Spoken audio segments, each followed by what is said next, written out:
Kita akan elaborasikan lebih jauh terkait dengan kunjungan Pak Ganjar Pranowo ke IKN pada hari ini bersama dengan dua narasumber yang sudah bergabung lewat sambungan Zoom. Saya akan sapa ada Mas Patria Ginting ya dari juru bicara TPN Ganjar Mahfud dan juga ada eh, Pak Rian Nugroho, pakar kebijakan publik. Selamat malam Mas Patria, Pak Rian, apa kabar?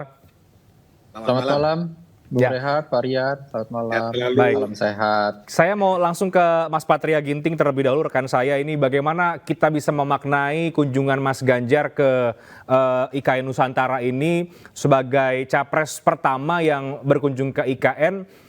Selain menunjukkan komitmen, apakah sebetulnya ada pesan lain di balik kunjungan ini, Mas Patria?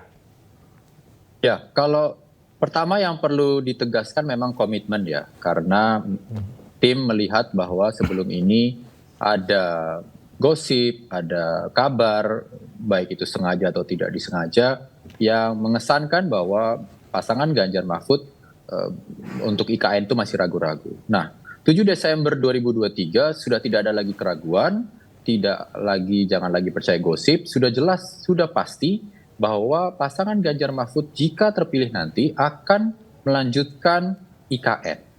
Bahkan diberi komitmen lebih dari situ bahwa bila terpilih nanti, Pak Ganjar dan Pak Mahfud sudah berkomitmen tinggal di IKN. Nah, kalau umpamanya presiden dan wapresnya setelah terpilih nanti langsung tinggal di IKN, sudah pasti IKN itu akan makin jelas akan langsung dibangun. Nah, hal lain yang perlu dimaknai dari sini adalah IKN ini seperti tadi Pak Ganjar sampaikan sudah dimulai pemikirannya dari zaman Presiden pertama Soekarno.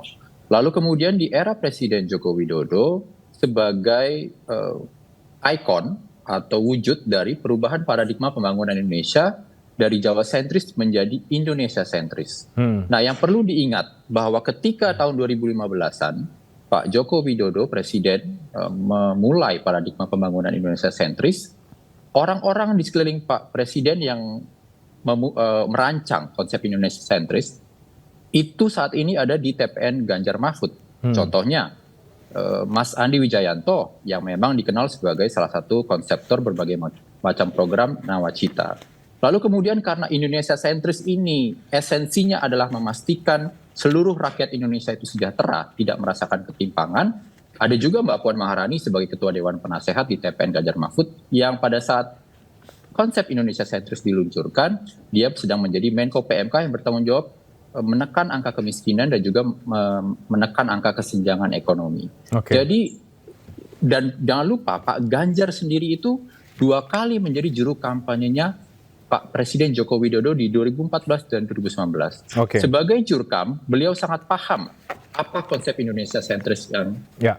salah satunya diwujudkan melalui IKN ini. Oke, jadi ini sebetulnya tidak hanya menunjukkan komitmen, tapi juga Pak Ganjar mau menyampaikan bahwa ia juga siap ya untuk menuntaskan IKN Nusantara ini yang tentu akan menjadi adalah proyek yang sangat strategi saat ini. Saya ke Pak Rian Nugroho kalau begitu. Seberapa penting Pak Rian para capres ya menunjukkan komitmen mereka soal IKN Nusantara ini? Karena tidak hanya ini kemudian dianggap sebuah proyek mercusuara Pak Jokowi, tapi juga IKN kerap kali kemudian ditarik-tarik soal kepentingan politik. Ada capres yang mengatakan agak kurang setuju dengan IKN misalnya, tapi itu sudah menjadi sebuah undang-undang. Tapi di sisi yang lain kemudian ada capres juga yang menunjukkan komitmen untuk membangun, melanjutkan, menuntaskan proyek IKN seperti Pak Ganjar Pranowo. Oke, jadi sebenarnya isu IKN sudah selesai. Jadi istilahnya IKN itu bukan komitmen Pak Jokowi kok, itu komitmen Indonesia kok itu. Dan saya kira dengan undang-undang itu sudah harus dijalankan. Dan saya melihat beberapa tayangan dari bapak-bapak kita yang ada ibunya ya, bapak-bapak yang capres ini ya. Mereka masing-masing menyampaikan dukungan kepada IKN. Mungkin dengan beberapa perbedaan aksentuasi, tapi pada dasarnya pada saat IKN menjadi Undang-Undang 3 tahun 2022, maka tugas kita adalah melaksanakannya. Memang akan terkendala, tetapi menurut hemat saya ini tidak susah kok secara teknis administrasi ya. Jadi apabila ada keraguan atau katakanlah yang berspekulasi lain, kan itu mudah. Secara administrasi, kebetulan saya juga ngajar tentang public administrasi ya. Itu kan tinggal Bappenas menyiapkan anggaran, Bappenas menyetujui yang namanya konsep pembangunan multi years, gitu kan ya. Begitu masuk di desain anggaran itu disepakati oleh Kementerian Keuangan, udah selesai. Jadi ganti siapa aja itu pasti jalan itu. Oke. Jadi menurut saya kita tidak usah terlalu terlalu merisaukan karena Ya. ini yang harusnya kalau kita mengerti public administrasi, masalah udah selesai. Oke, Karena udah tapi kita Pak, jadi bagian oke, Indonesia. tapi Pak Rian, penting tidak atau seberapa penting kemudian para capres ini sebagai estafet kepemimpinan ke depan menunjukkan komitmen itu, menunjukkan komitmen keseriusan untuk menuntaskan IKN ini? Jadi kalau saya melihat ya secara isu ya, IKN ini karena udah menjadi milik bersama, bukan isu yang bisa maaf ya, politik istilahnya bukan isu yang semarak dijual secara politik gitu. Karena ini udah milik semua kandidat gitu. Jadi kalau dari komitmen saya kira masing-masing komitmen, tetapi kalau Pak Ganjar kesini dulu, ini saya kira masalah schedule aja. Saya kira abis ini pasti Pak Prabowo sebagai capres ya. Kalau beliau ke situ sebagai menteri kan sering itu ya. Nah, setelah itu pasti Pak Anies juga. Karena bagaimanapun juga, terlepas dari apapun, IKN itu menjadi sebuah komitmen Indonesia, dan itu sudah ada di dalam rancangan kerja Indonesia, dan itu tinggal ditaruh di dalam anggaran, dan itu pasti jalan. Nah, memang akan terjadi ketidakmudahan ya, karena kita tahu waktu kita bangun IKN kena COVID ya.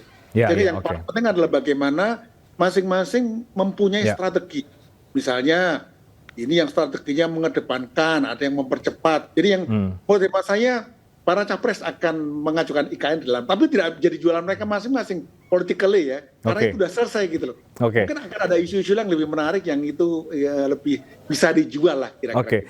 Saya ke Mas Patria, IKN milik bersama, tadi proyek bersama Pak Rian katakan, dan ini juga semua capres tentu harus ikut menuntaskan ini siapapun yang terpilih karena ini sudah menjadi sebuah undang-undang. Nah, dari capresnya Pak Ganjar ini, apa yang membedakan kemudian atau bagaimana kemudian Pak Ganjar kalau terpilih sudah siap untuk menuntaskan proyek IKN karena tentu ada banyak juga tantangan dalam menuntaskan proyek besar ini karena tentu melibatkan banyak sekali stakeholders di sana.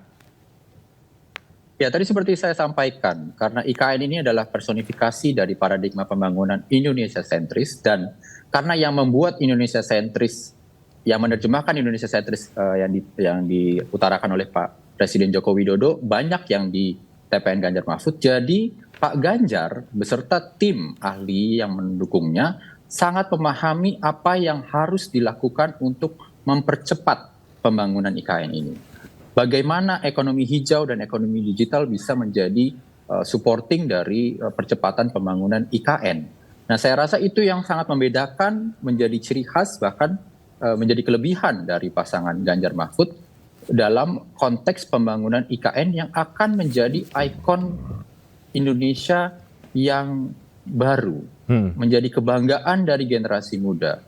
Semua yang ahli pembangunan pasti tahu bahwa membangun kota baru dari dasar, dari tidak ada kemudian jadi ada, itu sangat tidak mudah.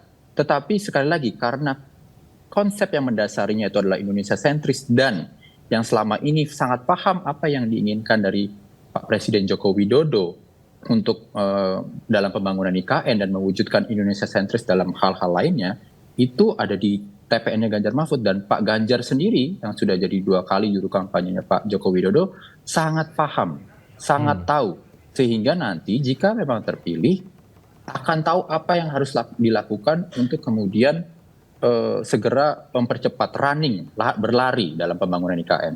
Contoh sederhananya, komitmen untuk langsung jika terpilih akan tinggal di IKN. Itu sangat gaya kepemimpinan yang selama ini ditunjukkan oleh Presiden Joko Widodo dan Pak Ganjar dan Pak Mahfud yang memang secara gaya kepemimpinannya mirip.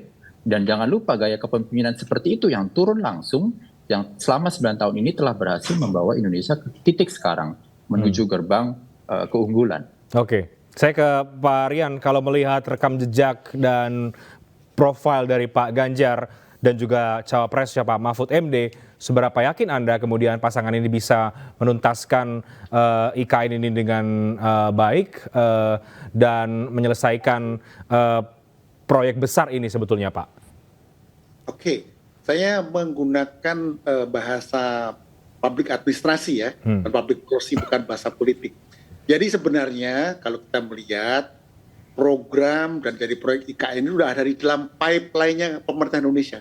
Jadi kalau udah di pipeline itu sudah ada desainnya, schedule-nya.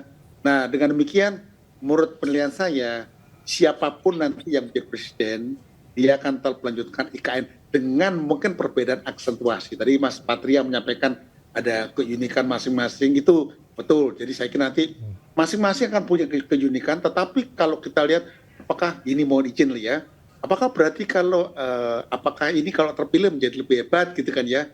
Ya bisa saja.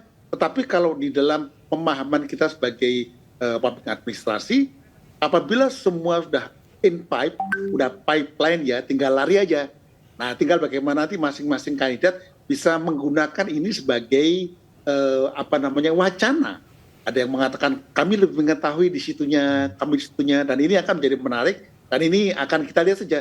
Tapi yang pasti di dalam pengamatan kita sebagai akademisi dan juga praktis juga, itu kita melihat bahwa semuanya udah in place, udah in pipe gitu ya, pipeline. Jadi artinya semua udah didesain secara birokrasi dan teknokrasi dan tinggal eksekusi. Itu saja sih. Jadi tidak membuat yang satu sama lain lebih luar biasa, tetapi aksentuasinya itu yang akan lebih mampu untuk didayakan. Misalnya Pak Ganjar mengatakan saya akan tinggal di IKN gitu kan ya. Itu bagus aksentuasi narasinya seperti itu. Nah, yang lain mengatakan saya akan mengutamakan green economy gitu kan. Jadi ini masalah bagaimana masing-masing akan memasarkan IKN dengan bahasa masing-masing. Oke, baik. Jadi aksentuasinya mungkin akan berbeda ya. Jadi sekali lagi Mas Patria tidak hanya menunjukkan komitmen, tapi ini juga untuk menjawab mungkin ada tudingan atau gosip bahwa Pak Ganjar tidak akan berkomitmen soal IKN. Begitu kira-kira ya Mas Patria ya? Ya, 7 Desember 2023 sudah clear. Pak Ganjar dan Pak Mahfud akan melanjutkan IKN. Karena memang Pak Ganjar dan Pak Mahfud setuju dan akan meneruskan soal Indonesia sentris ini. Oke, baik. Terima kasih banyak Mas Patria Ginting untuk waktunya dan juga Pak Arya Nugroho. Terima kasih di iNewsroom pada malam hari ini.